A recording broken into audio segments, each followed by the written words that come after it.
Para ni sa kabataan, para ni sa katawhan. Kung ang tinuod nga lider mamati, pamati na karon.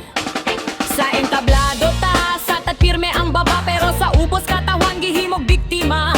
Pondo para sa eskwela, libro ug paggaon, pero nganong kulang man gihapon nasa napadulong. Eskwelahan naguba, kalsada pirme lubak, proyekto sa papel lindot, pero sa tinuod way klaro nga lakangong ang kwarta sa bayan giato sa bulsa. Ayaw katingala kung pagrabo ang pirmi mapalong ug mapuslan sa pipila.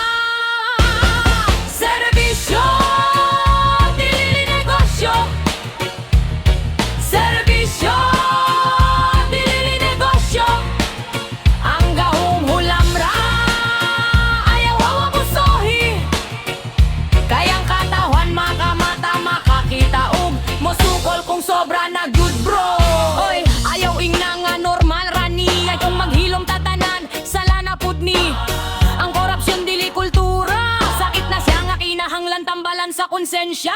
Lider tinuod, dili mangawat, dili manglimbong, dili manggilad, dili mangpasipala. Sa kabusog walay ikapalit ang lider tinuod mo tanaaw sa layo, kaugmaon sa kabataan, dili kaw galingong bangko.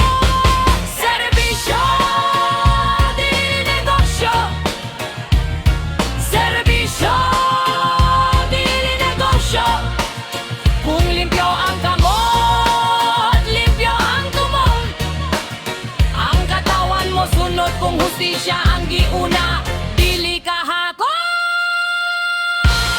Para ni sa estudyante nga nangandoy, para ni sa maestro nga nagpakabana, para ni sa ginikanan nga nagtrabaho at lawog gabi.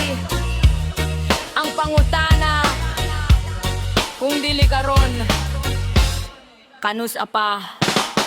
Usa ka tingog gamay, pero kung magiusa, mahimong kusog nga makapabungkag sa sistema nga daw tanog abusado.